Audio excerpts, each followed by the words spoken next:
Hola, hola. ¿Qué tal? Bienvenidas, grafocafetianas y grafocafetianos. Este es un directo, esto es Grafofusión Café número 47. Y estamos esperando, vamos a entrevistar, hola Matilde, ¿qué tal? A nuestra compañera, escritora, doctora, Agustina Gómez. Vamos a ver si se conecta. Buenas tardes, chicas. Bienvenidas. Sabéis que cualquier pregunta la podéis hacer por aquí. Hoy es Grafofusión Café 47. Hola Inma, buena tarde desde Barcelona. Hola, Bego, hola. Mira qué bien desde Madrid, Bego. Vamos a ver si puedo entrevistar aquí a esta super mujer, como todas. Y hola Matilde, buenas tardes. Voy a intentarlo. A ver. Esto es lo que tiene el directo. Qué bueno, Bego, Slocker. Un besito. Hola Inma, Mónica. Aquí hace un viento que vamos, si me veis que miro así raro es porque nunca había habido un vendaval como este, pero bueno. A ver, vamos a ver si se nos conecta Agustina. Voy a enviarle un WhatsApp. Uy. Chicas, ¿habéis preparado la taza de café? ¿Sí? De café o de té, ¿no? De esta tarde de domingo. No sé si hará frío. Bueno, creo que en Argentina hace calor. En Cataluña yo creo que está más frío. Y en Madrid también. Aquí entra. Vamos a ver. ¡Ay!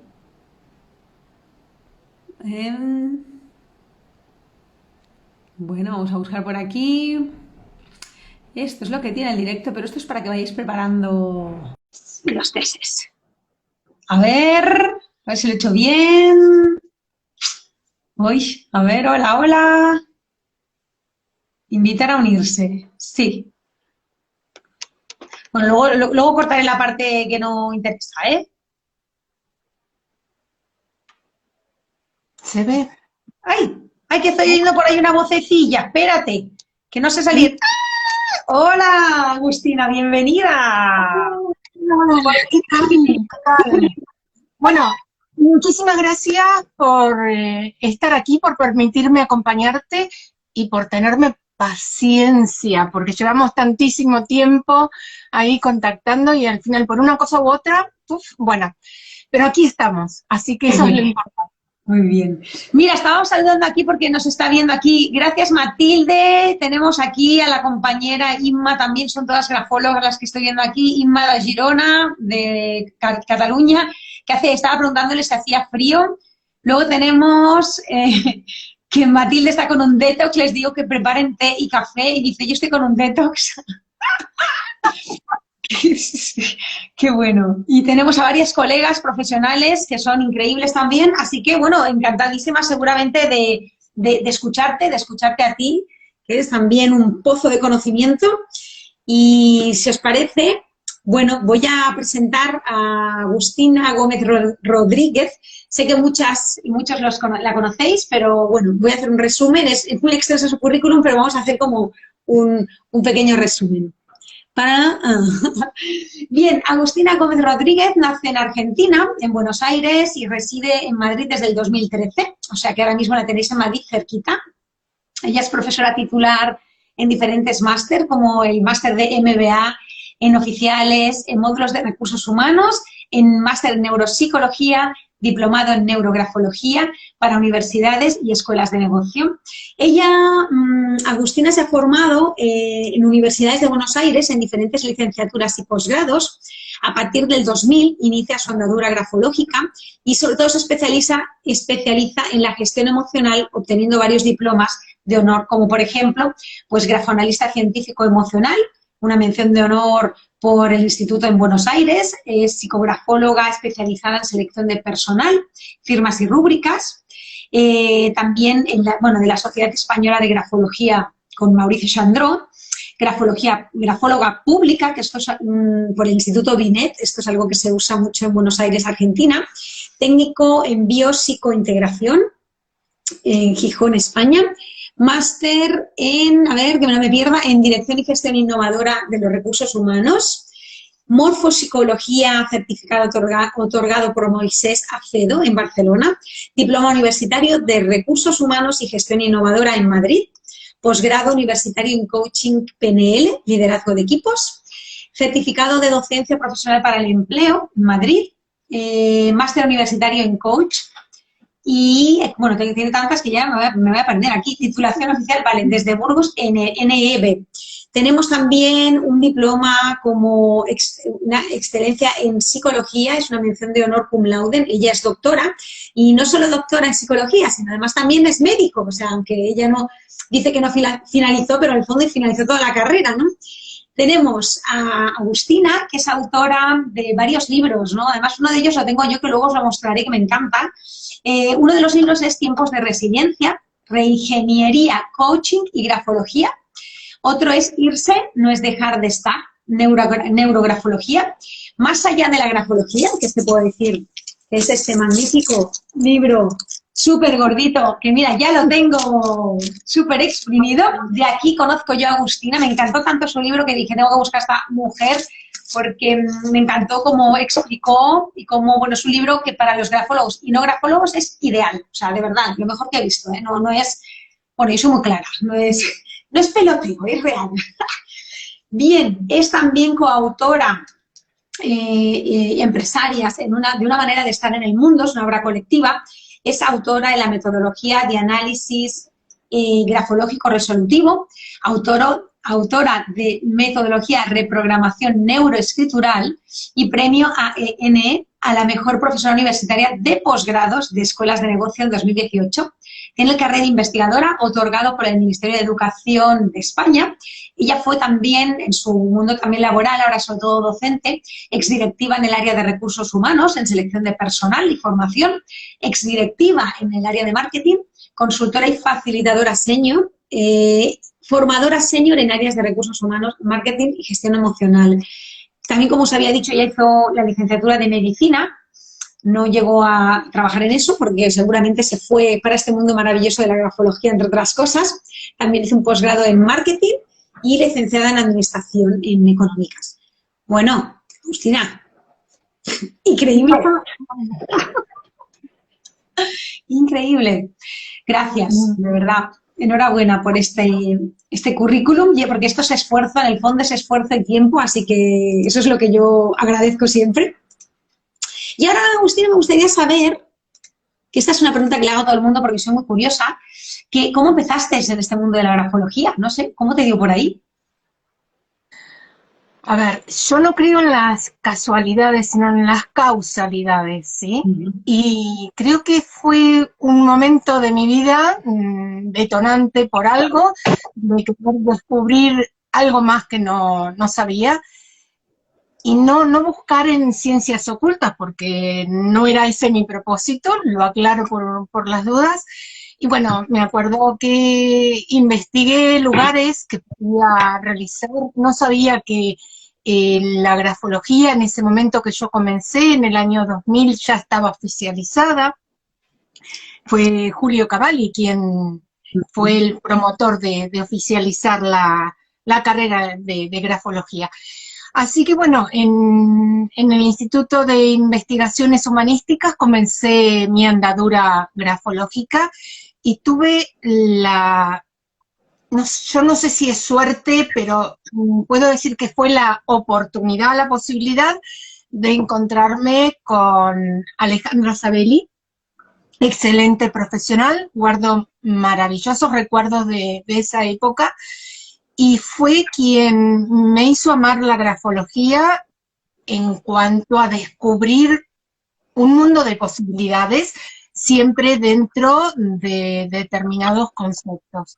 Y la verdad que, bueno, a partir de ahí seguí, vine a España en el 2003, y en el 2004 conozco a Mauricio Sandró, comencé a estudiar en su instituto, aquí en Madrid, en la calle Mediterráneo 18, le hago promoción de paso, y bueno, la verdad que estuve 2 años estudiando con él, de la mano de él, después con Teresa Baldó, su hija, Y después, bueno, continué con uno de los hijos, con Juan Carlos también, así que bueno, he tratado de ampliar.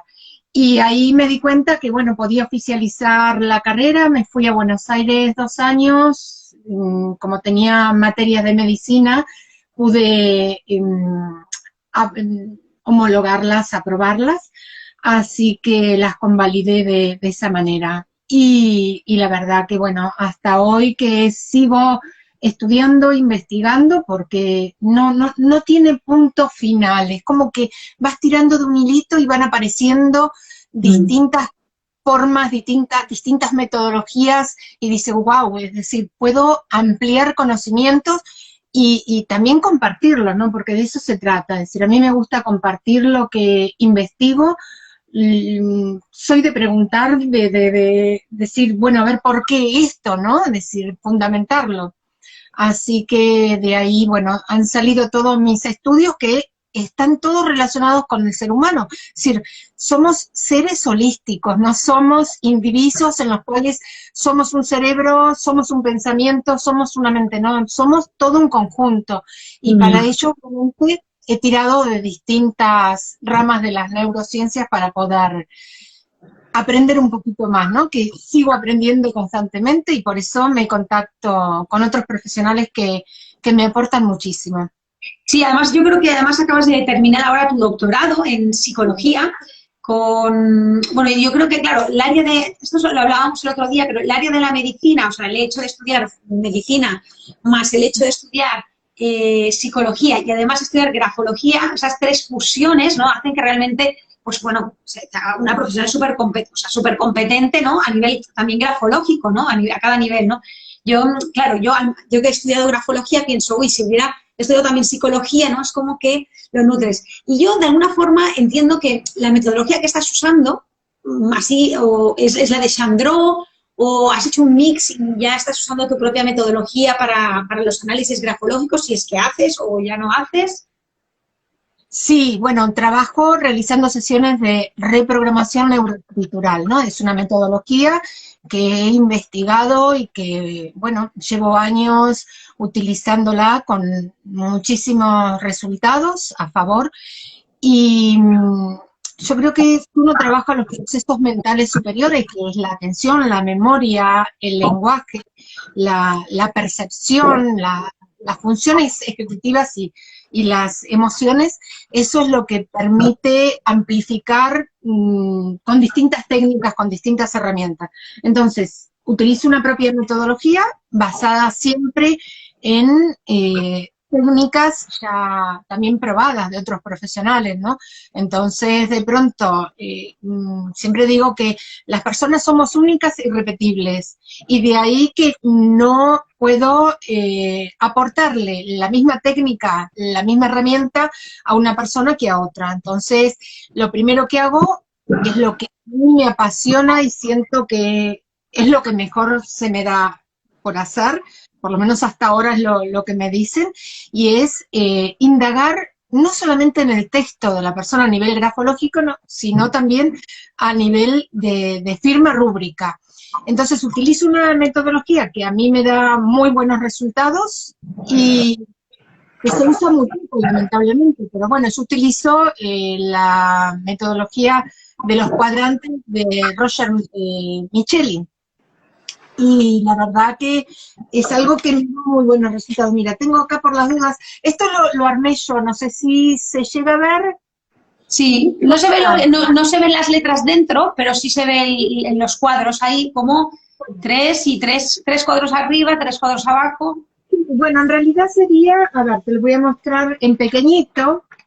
A ver, ahí. Vale, sí, dentro de este cuadrante yo coloco la firma de la persona, ¿sí? Y ya me da muchísima información, porque yo sé que en cada cuadrante tiene un significado de acuerdo a la anterior grilla que te he mostrado. Entonces, ya sé cuál es la problemática que tiene la persona, es decir, donde haya alguna de estas casillas o cuadrantes que estén en blanco, evidentemente, tiene un significado. ¿Y cuál es? Que hay un conflicto, algo no resuelto. Entonces empiezo a indagar desde ahí. Y aparte, bueno, de eso utilizo muchísimo lo que es la psicología, porque hay que fundamentar, ¿no? Es decir, no solamente desde la biología, desde la fisiología, sino desde lo que es la psicología en sí, y aunado a la grafología. Entonces, no es que sea un mix, sino que se complementa cada una de estas materias, de estos estudios científicos, se complementan entre sí.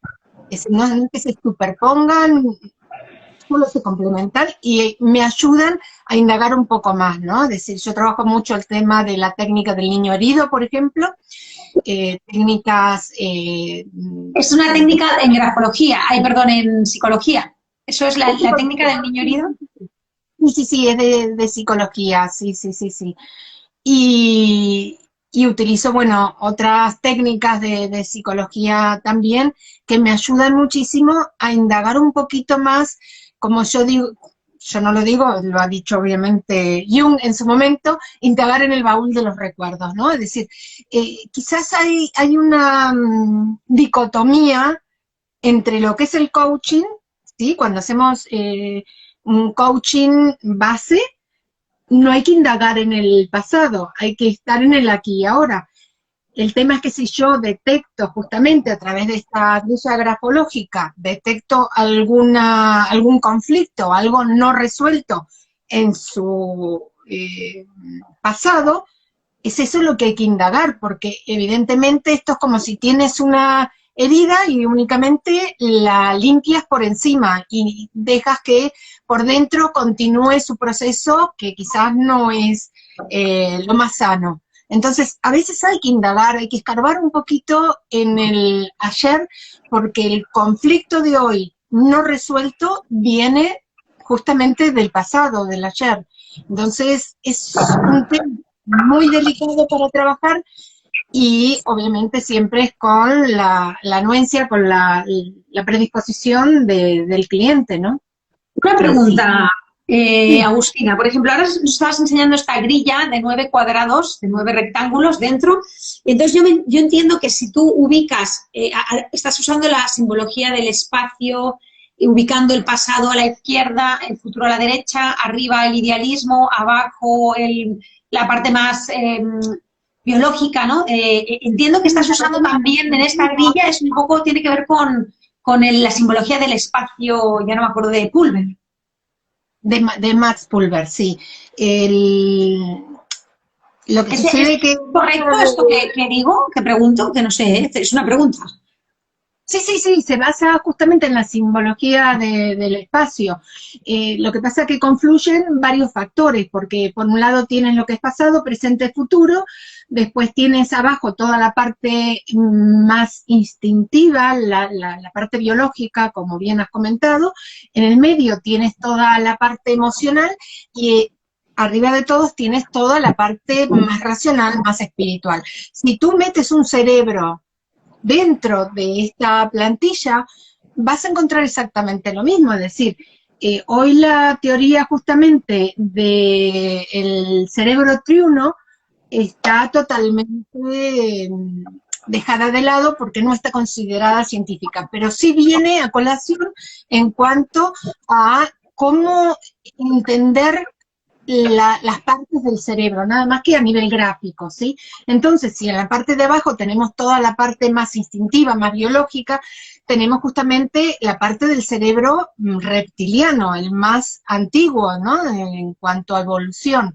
Luego en la parte media está la parte emocional, que son justamente, y está todo relacionado con el sistema límbico, y la parte superior relacionada con todos los procesos cognitivos, toda la parte más racional, más espiritual, justamente con el cerebro último, que es el neocorte.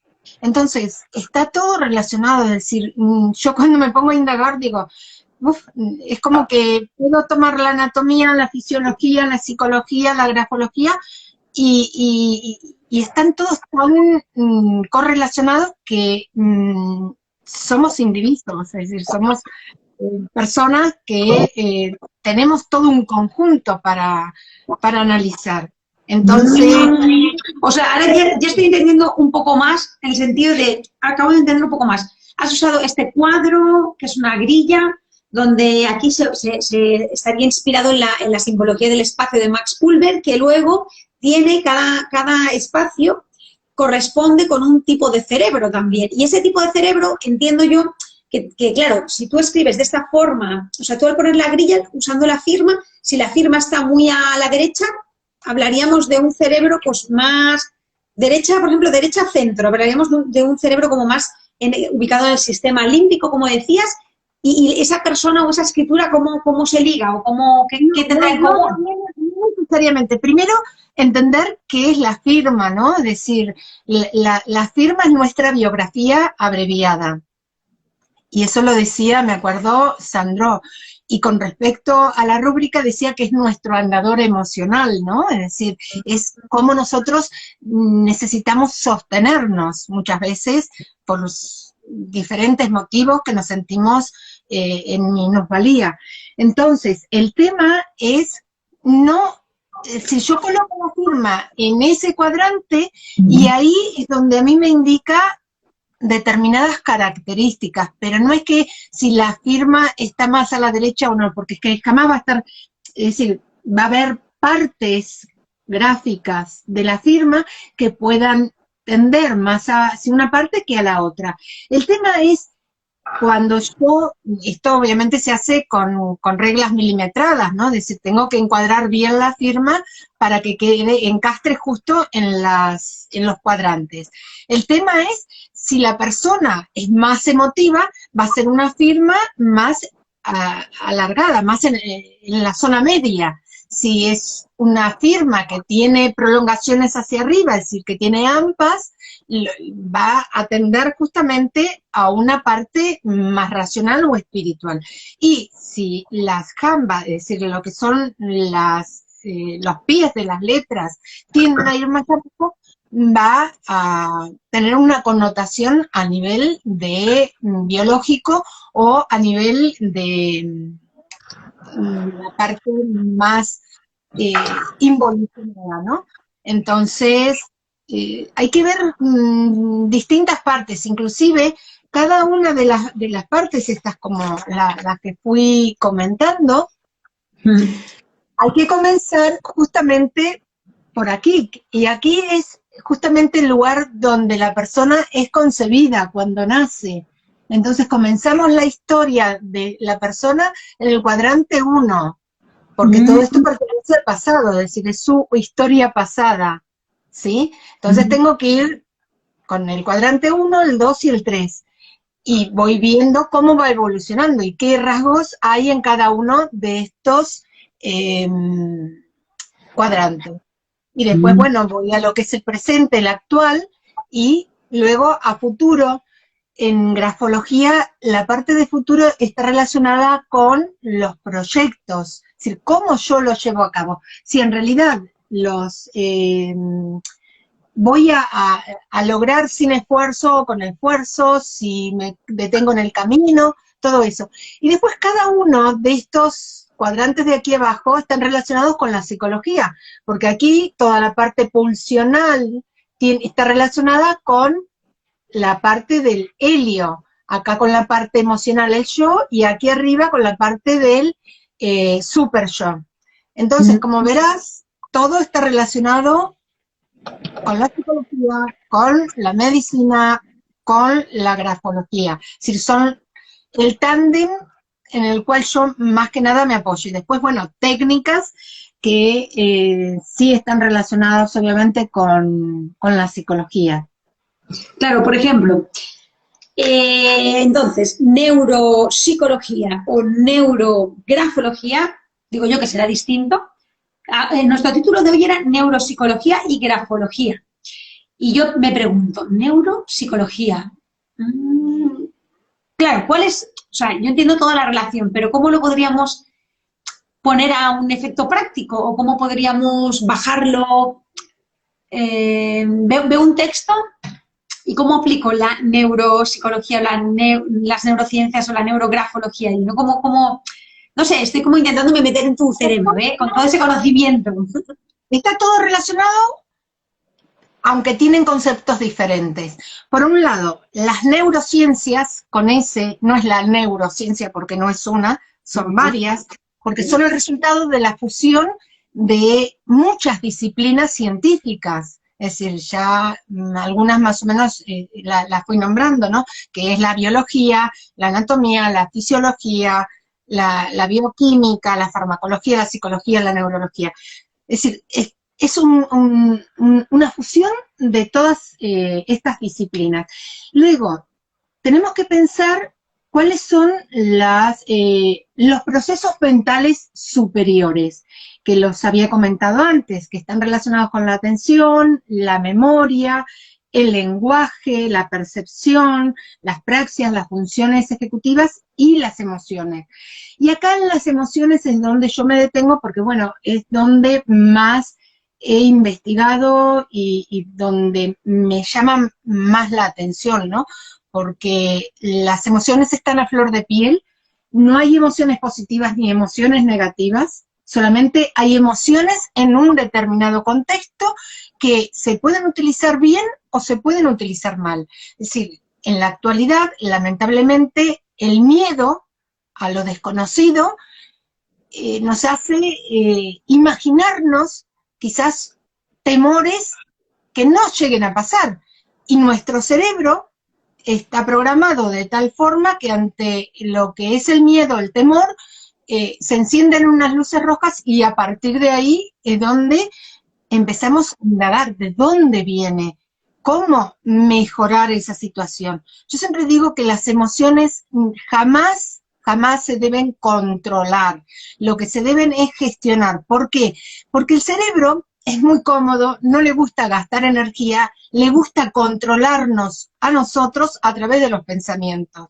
Y a partir de ahí, si comprendemos esto, tenemos que empezar nosotros a gestionar las emociones para, digamos, suavizar, calmar a nuestro cerebro, amansarlo, por así decir, para que trabaje en nuestro favor.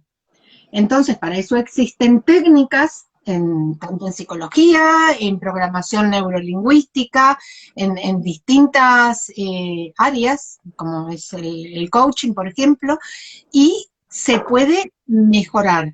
Entonces, las emociones las vemos, ya sea miedos, ansiedad, estrés, depresión, lo vemos en los rasgos gráficos. Es decir, ya sabemos diferenciar entre una emoción y otra. Si no es lo mismo estar alegre, estar con un bienestar y un contento, a diferencia de estar con desasosiego, con una sensación de inestabilidad. Sí, eso es lo que se ve hoy y es lo que hay que trabajar. Y todos tenemos los recursos internos para poderlo trabajar. Entonces, el tema de la neurociencia, justamente, es la fusión de varias disciplinas y la neuropsicología justamente estudia las relaciones entre el cerebro y la conducta, ¿sí? Entonces, y la grafología, me acuerdo que he estado leyendo a Tutu Saus, unos artículos, y realmente coincido en lo que él comenta, ¿no? En ese artículo que también se expone, ¿no? En cuanto, no sé si has tenido oportunidad de leer los artículos de la Universidad Oberta de Cataluña. No, tengo dos libros de Tutusaus o tres, pero eso no lo he leído, ¿ves? ¿Y de qué es lo que habla Tutusaus? O bueno, ¿qué es lo que te llamó la atención? Sí, él comenta justamente cómo la grafología va aunada de la mano de la psicología. Y Sandro en su momento, recuerdo que decía, la grafología es prima hermana de la psicología. O sea, que están muy relacionadas. Lo que pasa que hay muchos detractores, muchísimas formas de verlo diferente y no se quiere aceptar la grafología como una parte de la psicología. Hay quienes sí lo aceptan y quienes no. Entonces, bueno, yo siempre digo que para decir sí o decir no a una teoría hay que fundamentarla, ¿no? Entonces, si tenemos una base de fundamento, podemos testificar si realmente es o no es parte de otra ciencia, ¿no?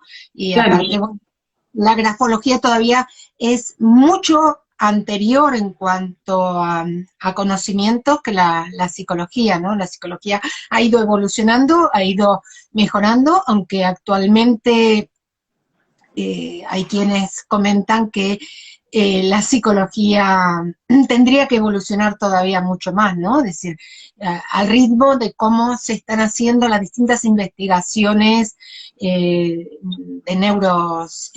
neurociencias. Entonces, las últimas décadas del siglo anterior, que me cuesta decirlo, se han avanzado muchísimo. Y muchísimas teorías que se daban por hechas se han ido dejando de lado porque evidentemente no condicen con todo lo que ha ido evolucionando. Entonces, es importante conocer qué es lo que yo tengo, creo que acá se ve bien, en mi cerebro. Lo utilizo para mis clases porque ayuda muchísimo, es decir, no es que seamos más visuales, pero el tener la visión, el escuchar y poder valorar algo que estoy viendo así y que tengo posibilidad de desarmarlo, porque esto lo desarmo muchas veces para ver qué hay adentro, es importante. Entonces siempre digo, si nosotros tenemos a mano nuestro cerebro, vamos a entender cómo trabaja a favor y en contra. Y somos hacedores de nuestras situaciones. Hay situaciones obviamente externas que no las vamos a poder manejar. Lo único que podemos manejar o gestionar mejor es lo nuestro, la parte intrapersonal. Entonces, pero, Cristina, aprovechando que tienes este cerebro, como has explicado, yo estoy tomando apuntes, como has explicado lo de la grilla de los 9 rectángulos, y decías que estaba en la parte de abajo, digamos, de la escritura, o sea, vemos de la firma, vamos a hablar de la firma, se mete en una grilla con 9, retomo, una grilla son 9, como una cuadrícula de 9 cuadrados, ¿no? Metemos una firma dentro, milimetrada, no la metemos al tuntún, y entonces, Agustina, aprovecha también para beber agua si quieres. No, lo que te voy a decir, porque si tienes el libro ahí, que yo también lo tengo, aquí en colores inclusive. Sí, lo que quería preguntarte es que lo que habías comentado del cerebro neocórtex, que está en la parte de arriba, espiritual y cognitiva y racional, ¿no? Que también está en la firma y la escritura. En la parte del medio tenemos las emociones, en la escritura o en la firma, y está el sistema límbico del cerebro. Y en la parte de abajo es la más instintiva, donde tenemos el cerebro reptiliano. Y era para que me explicaras, mira, exacto, esto es. Esto es un poco el resumen. Pero como tenías el cerebro allí, explícame dónde está el reptiliano, el límbico y el neocórtex. Pero ¿en el cerebro quieres que te lo muestre o en la grilla? Sí, la grilla ya, esto era como para llevar la grilla al cerebro, porque como has hablado de 3 tipos de cerebro, digo, ¿dónde estarán ubicados en ese cerebro que me has enseñado cada cosa? A ver, no tenemos 3 cerebros porque ya he dicho que la teoría de MacLean ha sido totalmente descartada, es un neuromito, simplemente se ha utilizado para poder graficarlo, para poder entender cómo nuestro cerebro se puede manejar.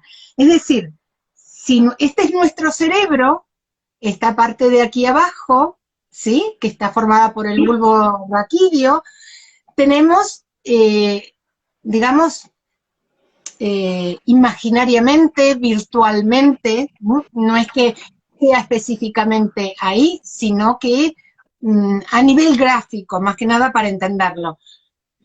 Tenemos todo lo que es la zona reptiliana. ¿Por qué? Porque este es el primer cerebro, la primera parte, la primera porción que ha ido evolucionando, ¿sí? Entonces, aquí comienza la parte, es decir, surge lo que son los instintos más primarios, la parte más fisiológica, la parte más biológica. Si nos adentramos, y a ver, voy a tratar de abrir el cerebro. Parece una hamburguesa. Sí. Bien, acá es la parte del medio, es decir, esta parte de aquí abajo, digamos, estaría alojado todo lo que es el cerebro reptiliano, porque es la porción más primaria, ¿sí? La primera que aparece a nivel evolutivo. Luego, en esta zona aquí del medio,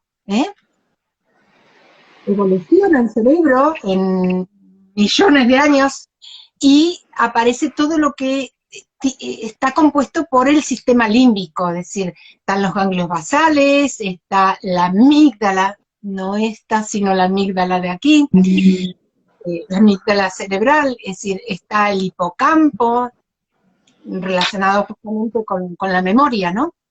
Entonces, esta parte es la parte central. Sí. Y la parte externa, que se ven como rulitos, ¿sí? A ver, sí. La parte externa es el neocórtex. Ahí donde se ubica qué cosa, la escritura está en todo, ¿no? Un poco, en todo. La escritura en la parte occipital, porque es donde vamos a ver la parte del lenguaje y de la escritura, y es en la parte donde se va a poder ver primero, es en la parte occipital, donde se interpreta es en la parte parietal. El tema es que en la parte del neocórtex está toda la función cognitiva, es decir, todo el entendimiento, las ideas que entran a través del córtex prefrontal, ¿sí? A ver que no esté poniendo mal. Acá. Bueno, me ha saltado un trozo de cerebro. Un trocito de cerebro. Justamente esta parte ahí que es importante. Bueno, que grafológicamente interpretamos la parte superior de las letras con el neocórtex, o sea, los pensamientos, las ideas, la parte espiritual, el razonamiento, la creatividad, porque todo entra a través de... Una pregunta, claro, cuando tú tienes afectada la parte cognitiva, por ejemplo, con un Alzheimer o un principio de Alzheimer o algo así, se estaría afectando el neocórtex, por lo tanto, ahí se plasma en la escritura, en las ideas, en la acción, ¿no? O sea, digo yo que tendrá relación, ¿no? Esa enfermedad con... Es a nivel general, es decir, vale. Yo no me meto tanto en la parte patológica, prefiero la parte más fisiológica y la parte emocional. El tema es en el Alzheimer que lo que se afecta es justamente la zona del hipocampo. El hipocampo está, que se me está por caer, está por aquí. Sí. Eso que está al lado de lo verde, del reptil. Lo verde esto sería toda la parte que compone, como dije, el sistema límbico. Y aquí abajo estaría el hipocampo. Al hipocampo, muy querido. Es que son muchos nombres para una primera apreciación, pero bueno, tampoco nos tenemos que quedar con esto. Es decir, a mí me sirve para poder comprender qué pasa en esa escritura y con lo que le sucede a la persona y cómo poder reprogramar nuevamente esas funciones cognitivas o emocionales, porque si lo trasladamos a la parte de un ordenador, por ejemplo, nosotros tenemos programas y esos programas ya vienen en nuestro sistema, ¿sí? Y muchas veces hay que resetear, y resetear es reprogramar, no volver a programar sobre lo programado. Entonces, si entendemos que debemos reprogramar es decir, desaprender para aprender de vuelta, vamos a poder mejorar nuestra situación o lo que nosotros querramos mejorar o modificar o cambiar hábitos, ¿no? Ahora, estos son de PNL, de programación neurolingüística, ¿no? Eso de desprogramar, resetear y programar, ¿no es PNL? Bueno, sí. Es decir, la programación neurolingüística lo que hace es sostiene toda una conexión, ¿no? Es decir, una conexión de procesos neurológicos de lo que son los distintos patrones de comportamiento y del lenguaje. Entonces, por eso PNL viene justamente de programación, la parte de los comportamientos que tenemos que reprogramar, y la parte neuro relacionada obviamente con los procesos neurológicos, y la parte del lenguaje, la comunicación, cómo nos comunicamos intrapersonalmente, es decir, qué me cuento y qué le cuento a los otros. Entonces, en eso es como se puede ver la programación neurolingüística. Pero lo que yo comentaba recién es la metodología que yo utilizo, que es la reprogramación neuroescritural. Se sabe que el escribir a mano ayuda como una terapia para poder realizar mejoras en nuestros procesos, sean cognitivos, emocionales, y hay muchísimas formas de abordarlo. Entonces, de ahí que comentaba reprogramar el cerebro, que la programación neurolingüística también es un desaprender para aprender algo nuevo y generar nuevos hábitos. Pero esto de la programación neurolingüística, ¿esto tiene que ver, se parece a reeducación de la escritura? ¿A grafoterapia? Pregunto. No. Neuroescritural, perdón, programación neuroescritural, perdón.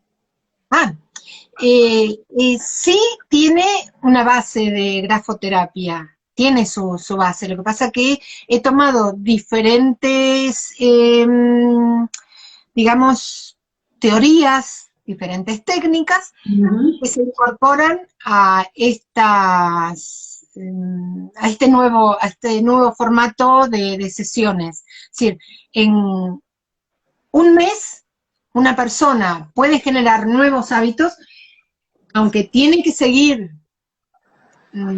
realizando los ejercicios que se le proponen a lo largo de su vida, porque un hábito se hace generando cada día una nueva rutina, ¿no? Entonces, es importante entender cómo funciona. Yo esto lo explico en la primera sesión, lo comento con el cliente y así sabe cómo comienza cada proceso evolutivo de su sesión, ¿no? Aparte, hay técnicas en PNL, en programación neurolingüística, en la cual se aborda el tema de cuando nos autosaboteamos, ¿no? Es decir, el lunes comienzo a ir al gimnasio, el lunes comienzo a una nueva dieta. El 2022 haré no sé qué y dejaré de fumar, ¿no? Esas cosas que se dicen. Claro. Y quizás lo comenzamos súper bien porque es lo que nos hemos propuesto. El tema es que hay una diferencia entre desear y tener un objetivo claro y concreto. Cuando aprendemos la diferencia entre lo que yo deseo y lo que yo realmente quiero alcanzar en un tiempo concreto, ahí sé que lo voy a lograr. Lógicamente que voy a tener que realizar técnicas por el autosabotaje, que es lo más normal que suceda. Es decir, comienzo súper bien cualquier tipo de deseo y resulta que, aunque sea también un objetivo claro y concreto, y resulta que mi cerebro me autosabotea porque no quiere gastar energía. Entonces me incita a comer lo que no debo de comer. Total, un poquito, no pasa nada. O hoy me salto y no voy a hacer al gimnasio, por ejemplo, a caminar o lo que sea, o excusas. El cerebro es hermoso para ponernos excusas. Y tú dices Entonces, que en 21 días, en un mes, ¿cómo, o sea, tú cómo alcanzas? Claro, a nivel neurolingüístico, neuroescritural o como se, ¿no? Neuropsicológico, ¿cómo haces cómo haces de ir al gimnasio, cómo haces de que sea un hábito, cómo sales de ahí, ¿no? ¿Cómo se hace? ¿Cuál es la técnica? Un truquito, algo, que sea un truquito. la técnica es muy, muy sencilla, es decir, hay unos ejercicios que son individuales de acuerdo a la situación, a la problemática que cada persona quiere resolver o lo que yo estoy detectando y que con determinadas preguntas, porque bueno, en coaching se utiliza la mayéutica, y con determinadas preguntas le voy conduciendo a que desde su razonamiento vea qué es lo que le está pasando, qué es lo que quiere mejorar. Entonces, obviamente que una persona que quiere hacer una dieta no va a venir a mí, es decir, simplemente vendrá a mí diciendo, me propongo hacer determinadas acciones y no las logro. ¿Cuál es el motivo? Entonces vamos a averiguar cuál es el motivo. Una vez que se encuentra, que a veces no se encuentra en la primera sesión, obviamente que no, porque hay que hacer una serie de ejercicios. Hay un ejercicio para tenerlo a mano, que son ejercicios de anclajes, con visualizaciones en los cuales le ayudan a la persona a no autosabotearse, es decir, tira de ese anclaje cada vez que se da cuenta que se está autosaboteando, se está bloqueando y no sigue. El tema es generar una nueva rutina. Entonces, el cerebro no quiere nuevos hábitos, prefiero lo ya conocido a lo bueno por conocer, dice. Entonces se trata de empezar una rutina. Y esa rutina lleva todo un proceso de diferentes ejercicios escriturales, ejercicios de visualización, ejercicios de nuevos hábitos, de incorporar nuevos hábitos, y a la noche yo suelo aportarles unos audios subliminales de una frecuencia de 432 Hz. Es decir, que ya prácticamente casi no los vemos, no los escuchamos, porque bueno, por determinadas situaciones se han decidido ir cambiando de frecuencia, pero por ejemplo, los que se conservan en la música clásica de Mozart, encontramos esa frecuencia y vibramos en esa misma sintonía, es decir, alguien que se ponga a escuchar suavemente una frecuencia de 432 Hz va a notar una gran diferencia. Y después están los audios binaurales, los cuales te conectas unos cascos y en un oído vas a escuchar un tipo de sintonía de sonido y en el otro otra frecuencia. Y los aunas los dos y bueno, te produce un estado de relajación. Depende de lo que cada uno quiera conseguir. Es decir, si me cuesta conciliar el sueño, me ayuda obviamente a conciliarlo. Y las personas se quedan dormidas con los cascos puestos. Cuando se acuerdan a la mañana, todavía ahí los tienen, ¿no? Y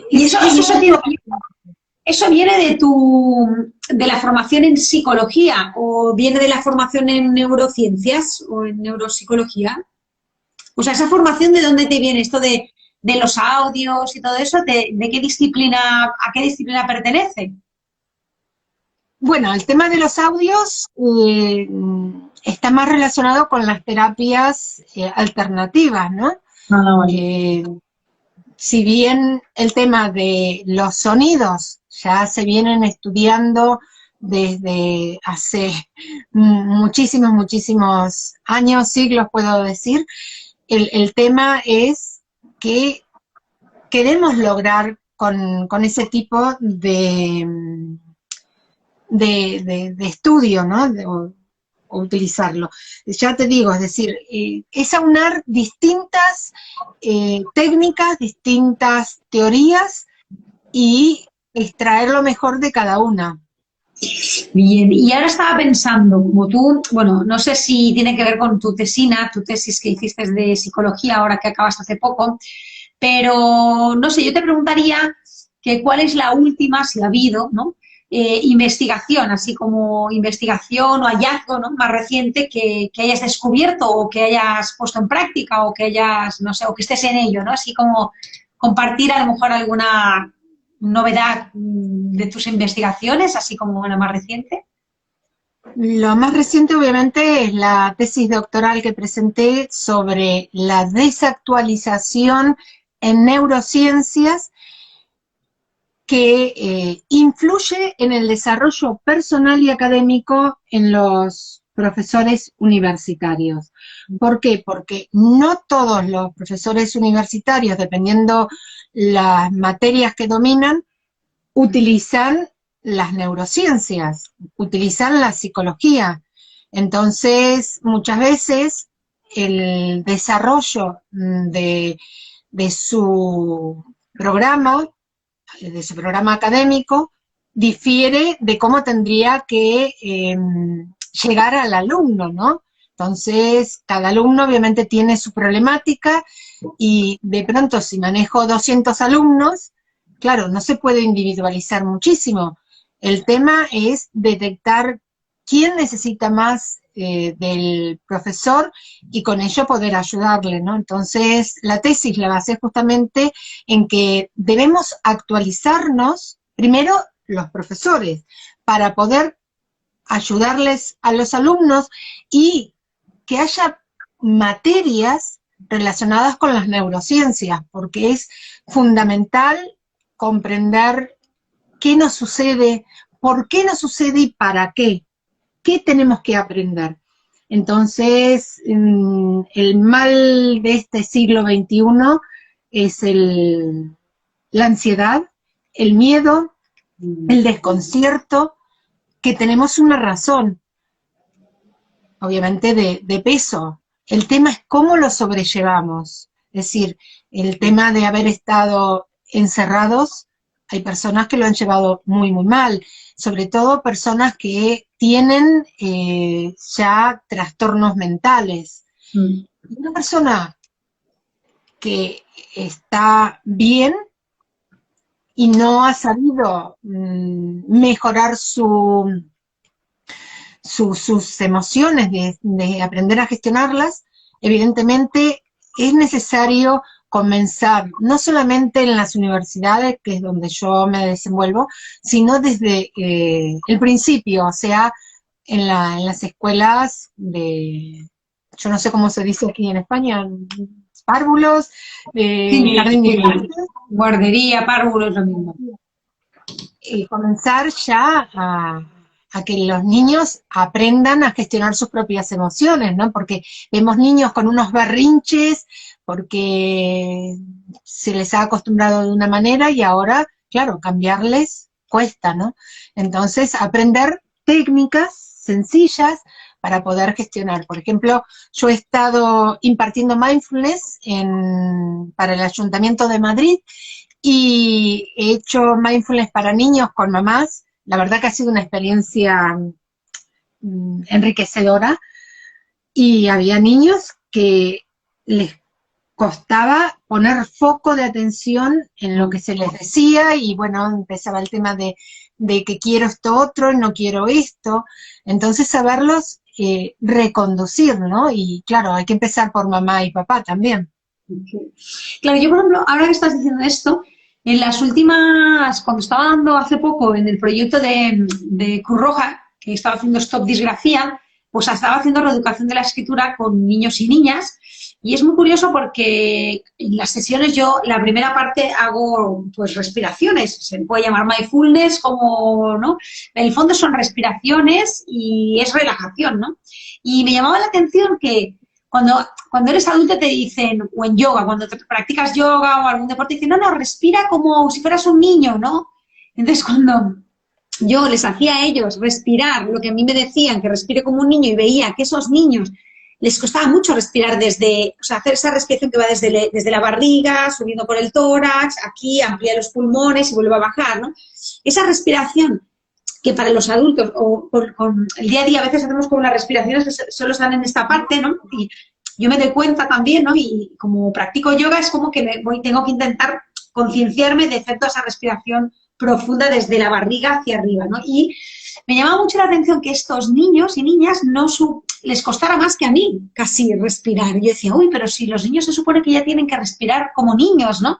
Y me di cuenta de la ansiedad, porque yo creo que también hay unos niveles de, cuando ya es hiperactivo, yo no sé si es hiperactivo o no, pero lo que vi es niños como súper movidos, inquietos y con estrés, o sea, yo vi niños y niñas con estrés, ¿no? Y eso me llamó muchísimo la atención, porque además tampoco sabía cómo, claro, no trabajo siempre con niños, ¿no? Entonces, para mí, cada niño es un mundo nuevo, ¿no? Es como cada niño es distinto y que de cada niño aprendo muchísimo. Y cada niño es como, a ver, ¿por dónde voy? ¿Cómo te lo ganas, no? Y me llama mucho la atención esto, ¿no? De esto.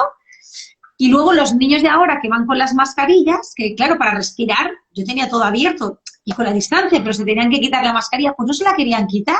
Y como que están acostumbrados y como que se tapaban, como si se escondían detrás de la mascarilla. Eso también me llamó mucho la atención. Dije, como los niños de ahora, ¿no? Qué curioso, realmente. El tema de la respiración, es decir, lo que pasa que mindfulness se basa en la meditación vipassana, ¿no?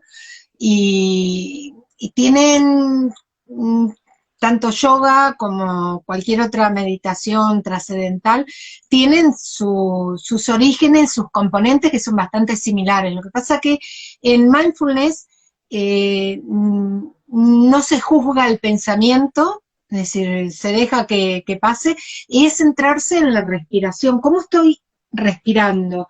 ¿Dónde llega mi respiración? Y después hay unas técnicas que se utilizan para aprender a respirar mejor y liberar la tensión emocional que tenemos, ¿no? Porque en el día a día, con la cantidad de situaciones que tenemos que convivir, hace que nuestra respiración, como bien decías, quede aquí a nivel torácico, no desciende a nuestro diafragma. Entonces, no nos quedamos a mitad de camino, y si nos quedamos a mitad de camino, nuestra energía también está a mitad de camino, ¿no? Entonces, es importante el que empecemos a tomar conciencia de nuestra respiración, haciendo la técnica que cada uno considere que le va mejor, porque tenemos que sentirnos cómodos con la técnica que utilizamos, ¿no? Y todos los caminos conducen a Roma. Si nos va a ayudar a mejorar, pues excelente.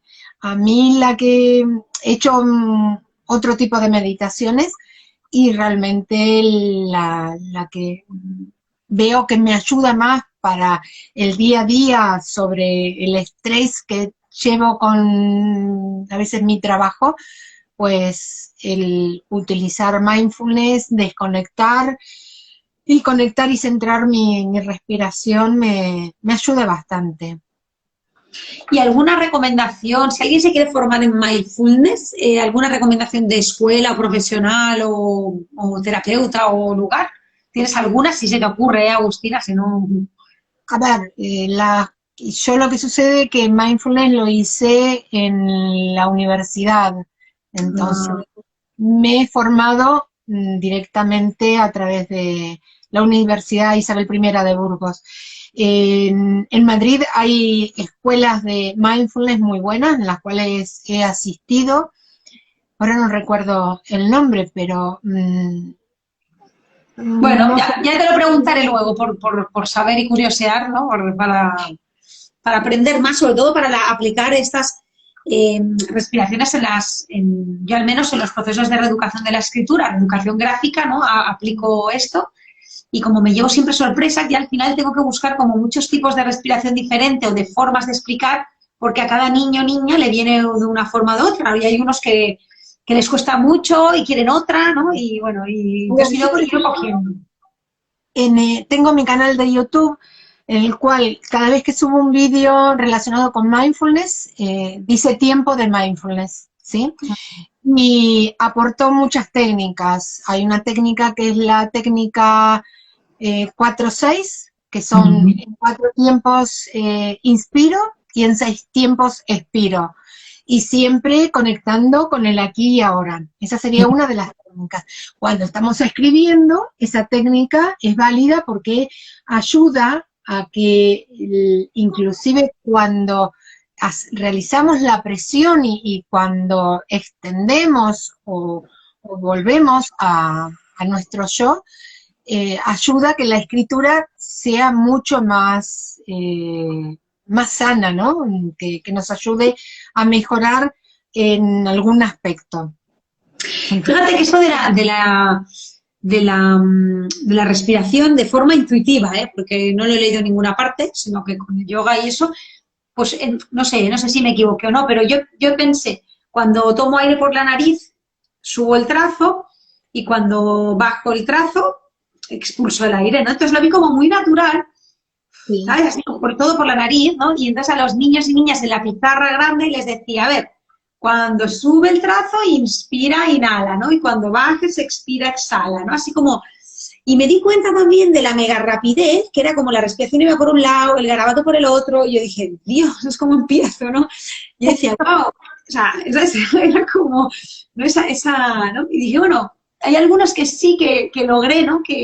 Bueno, que entraran, ¿no? Y vi el efecto, ¿no? Y el efecto es que la letra era mejor, simple efecto. O sea, Exacto. era como que la pauta trillate esta que utilizo, ¿no? Era como, wow, ostras, no temblaba el pulso, no tal. O sea, el unir el trazo de subida y de bajada a la respiración fue como, wow, o sea, tiene un resultado en forma, presión, espacio, mucho más interesante, que cuando no eres consciente, ¿no?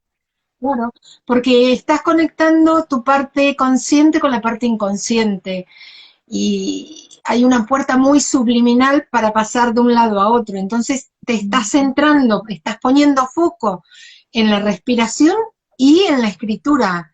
Pero en la escritura, cuando escribimos, quien escribe es nuestro cerebro, es decir, la parte de las vías motoras es el que hace que sube y que nosotros cuando justamente sube, inspiramos y cuando baja, expiramos.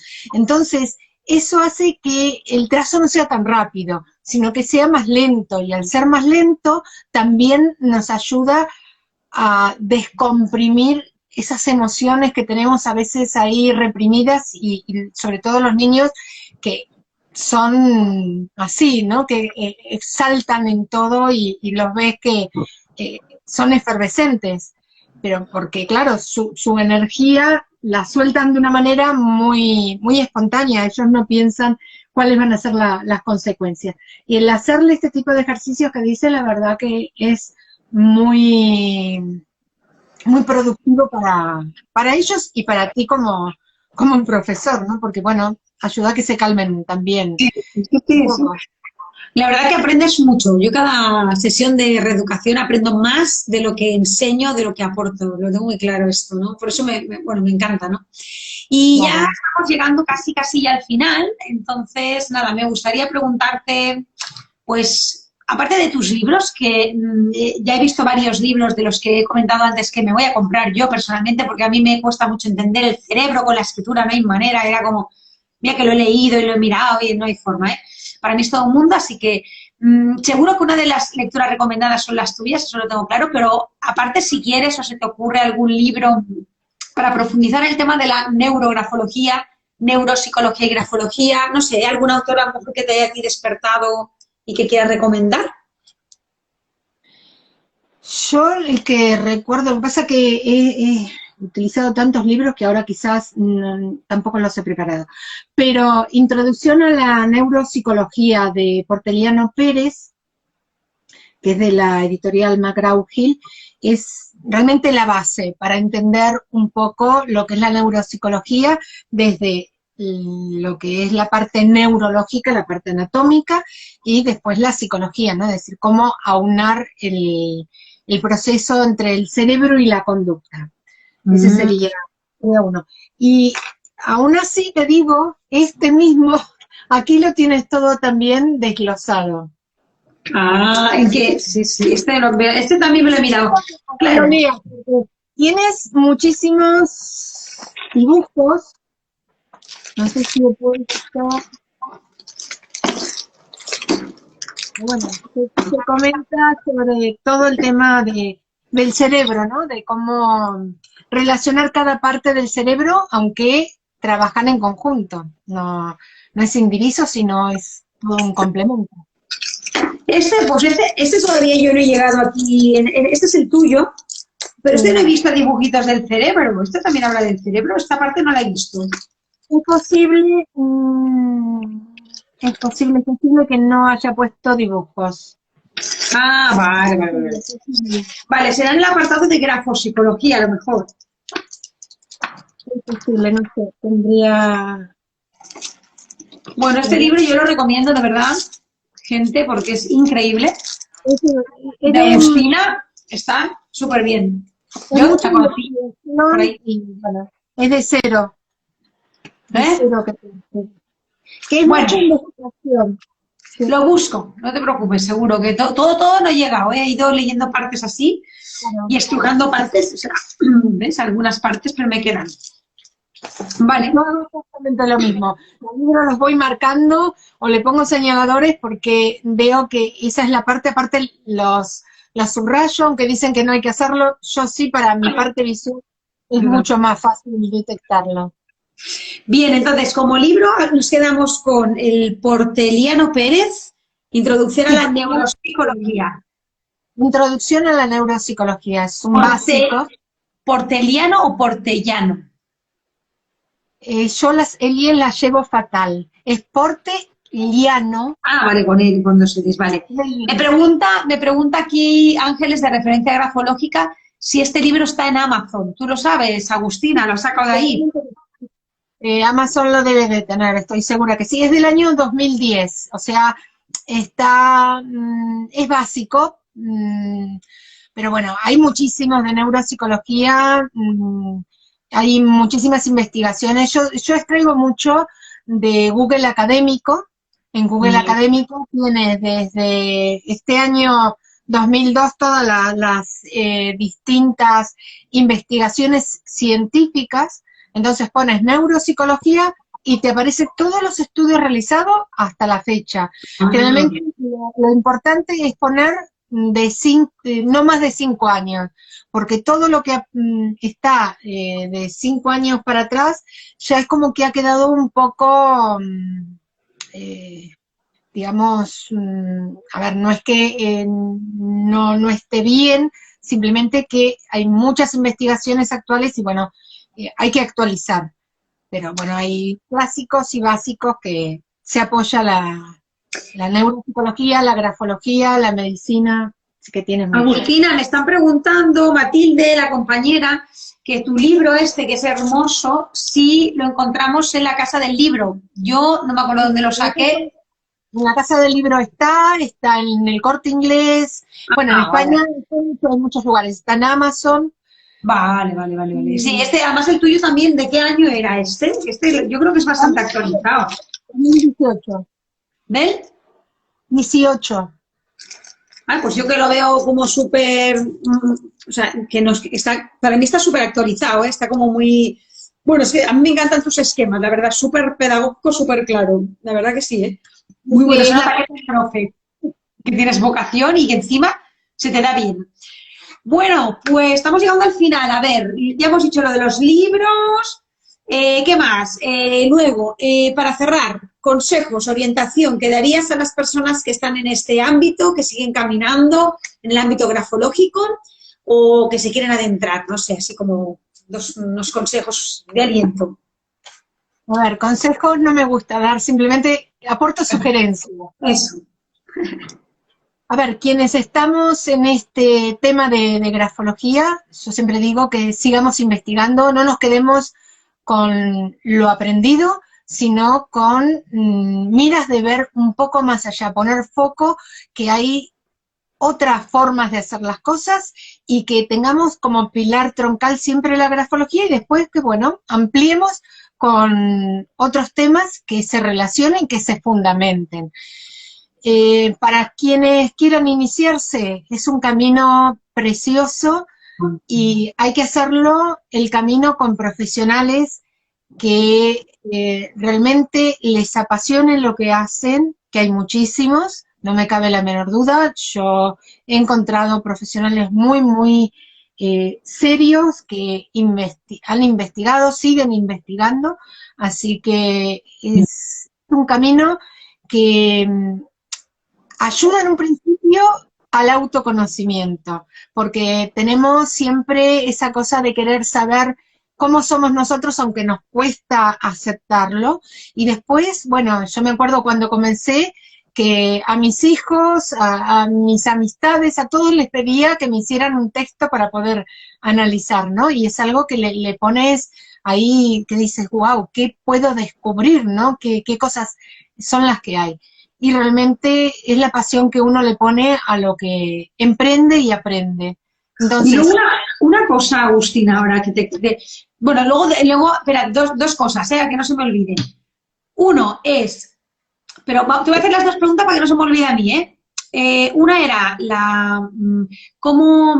¿qué crees? O sea, con todos los ordenadores y todo, y las tablets, y ahora analizamos la firma con la tablet y todo el rollo este, ¿crees? No, yo espero que no desaparezca la grafología, ¿no? Pero no sé, parece en qué lugar se queda. Esta es una pregunta. Y la otra, que es para que no se me olvide, Matilde estaba preguntando que si algún libro más de Agustina. Y yo quería decir, los libros que he visto aquí, que a mí, yo que será el siguiente que me compres, el de Tiempos de Resiliencia. ¿Este cuál es? este es irse, no es dejar de estar, no sé dónde se ve. Ah, Ahí. sí, que está al revés, se ve al revés, vale. Este es Claro, neurografología. O sea, sí. ¿nos recomiendas más este y qué Tiempos de Resiliencia? O sea, ¿cuál de los dos La tuyos? tienda de resiliencia ya es ha quedado muy en el tiempo, es del 2011. O sea Ah, que vale. es muy básico, no sé, no es que no lo recomiende porque es mi libro. Yo creo que ahora lo más actual es este. Vale. Vale, ¿y el de neurografología, irse no es dejar de estar? ¿De qué año es? Bueno, lo que pasa que irse no es dejar de estar, es una biografía de mi vida en Buenos Aires, cómo dejo Buenos Aires y vengo a Madrid, y comienzo con sesiones de coaching y grafología en una empresa, y cómo se realizan las sesiones de coaching y grafología, cuáles son los resultados, las técnicas que se utilizan, eso va todo al final, pero lo primero es toda una historia con diálogo en el cual, bueno, se ve la evolución de la problemática de una empresa en tiempos de corralito. Ah, eso es interesante también, ¿eh? Muy Sí, porque interesante. en ese momento estaba tan convulsionado el país en el año 2001 que a nivel social, a nivel económico, la incertidumbre de qué voy a hacer, qué va a Claro, pasar. Yo claro. me quedé sin trabajo, por ejemplo, y bueno, fue lo que al tener la doble nacionalidad pude venir a España. El tema es cómo cada uno sale eh, de su proceso mental, ¿no es cierto? Es decir, la situación está, ¿qué hacemos nosotros para poder salir de esa situación que no podemos cambiar? Y yo Mm. dije, yo voy a cambiar desde mis recursos internos, voy a hacer todo lo posible, entré en una depresión grandísima y me di cuenta que el bloquearme no era la mejor solución. Y empecé a caminar, a caminar, a caminar, me llevó un proceso muy, muy largo y realmente logré lo que estaba a mi alcance, que fue muy duro, lo he pasado y todo tiene que ver con el esfuerzo que cada uno le pone a las cosas de lo que quiere lograr. ¿Qué objetivo quiero para mi vida? ¿Quiero vivir lamentando lo que me pasa por la situación externa que no puedo cambiar? ¿O quiero cambiar mi visión para mejorar mi día a día? Y está en cada uno, es decir, yo sé que el afuera no lo voy a cambiar, yo no cambié el afuera, lo que hice fue cambiar mi percepción del afuera. Y eso fue lo que me ayudó a poder contactar y venirme aquí a España sola con una maleta y empezar de cero. Y yo creo que siempre se puede empezar. Yo he empezado muchísimas veces de cero, no era la única vez. Y sin embargo, bueno, en el libro cuento un poco cómo se desenvuelve la situación social en ese momento, la problemática que hay dentro de una empresa, cómo la empresa reacciona ante esta situación tan convulsa y cómo cada uno de los personajes, desde su idiosincrasia, desde su necesidad, aprende a salir, aunque al principio no se lo propone, no quiere, ¿no? Rehúsa hacer algún tipo de terapia. Entonces, si una persona no quiere, es que es imposible poder ayudarla, ¿no? Claro, y todo esto, mira lo que dice Matilde, valiente y con fuerza interior. Un aplauso. Gracias, Matilde, gracias. Claro, y todo esto, ¿cómo lo englobas en la neurografología? Porque esta aquí pone irse no es dejar de estar, neurografología. O sea, Claro. Justamente cuento la problemática que hay dentro de esa empresa, donde cada uno de los personajes tiene una situación X determinada y cómo a través del coaching y de sesiones de grafología, de hacer terapia escritural, que viene y se relaciona justamente con lo que comentabas, que hoy lo que hacemos es utilizar las tablets, los ordenadores, y la firma está digitalizada, que es de forma total. Entonces, estamos volviendo nuevamente a nuestros orígenes, es decir, muchísimos profesionales. Yo les recomiendo al doctor Mario Puig, que fue uno de mis mentores, es un excelente profesional, es médico cirujano español, estuvo en Harvard, él da muchísimas clases, muchísimos eventos en los que participa, está en YouTube. He escuchado en YouTube a Mario, al doctor Mario. Mario Puig, se escribe Puig, sí, pero sí. Y la verdad que es excelente explicando desde la medicina, que es lo que yo también intento transmitir, desde la medicina, cómo funciona el cerebro y cómo lo relaciona en cuanto a las emociones, cómo realizar técnicas, distintos ejercicios, y la verdad que a mí me ha ayudado muchísimo, es decir, he hecho algunos cursos con él, que ha sido mi mentor, y a partir de ahí es como que yo he cambiado muchísimo el chip con respecto a incorporar, con la grafología, incorporar otras técnicas que ayudan a que mejoremos, porque como digo, somos seres holísticos, es decir, somos un todo, no somos un pedacito de cada órgano. Entonces tenemos que complementar con otras técnicas que nos ayuden a mejorar el día a día. Y yo lo hablo desde mi propia perspectiva, ¿no? Porque a mí me ha ayudado. Y volviendo nuevamente a la parte digital, como bien decía, hay muchísimos autores que hoy comentan sobre lo que es la escritura terapéutica. Si lo nombran de esa forma, cuando en realidad es, sí, es relacionarla con una grafoterapia, aunque bueno, el hecho de volcar mis emociones en un escrito y que lo voy a ver yo sola y que al otro día lo vuelvo a ver y digo, bueno, es esto lo que me pasa, aunque puedo mejorarlo, puedo cambiarlo, ¿qué tengo que hacer? Y bueno, buscar un buen profesional que nos ayude a poder mejorar, ¿no? Es decir, todos yo creo que necesitamos de alguien. Generalmente uno busca quizás un amigo, pero el amigo está en una situación muy a la par nuestra. Entonces siempre es importante encontrar un buen profesional que se involucre con la problemática de la persona, no que lo tome como un número más. Entonces yo en ese sentido siempre trato de valorarlo desde ese punto de vista. Qué bien. Mira, ya nos está diciendo Matilde que se nos despide, ya se está despidiendo gente. Dice, gracias Chantal, gracias Agustina, un grafo café muy interesante, instructivo y motivador, un abrazo. Así que también aquí nos dice carácter y estudio de grafología, muchas gracias, muy interesante. Bueno, yo creo que de verdad que gracias a todas vosotras y a todos vosotros por participar y estar escuchando, a Agustina también por todo su tiempo y sus generosas explicaciones y compartir todo ese conocimiento. Y yo creo que seguramente en algún momento nos veremos también en otro Grafo Fusión Café con a lo mejor un tema concreto, porque Agustina tiene tantos, ¿no? Para que nos dé tiempo, ¿no? Así que nada, yo creo que nos despedimos aquí, es un hasta pronto y nos vamos viendo también por las redes y todo. Pues nada, muchísimas gracias y un saludo a todos y a todas. Gracias, Agustina. Adiós, adiós, Chao. gracias.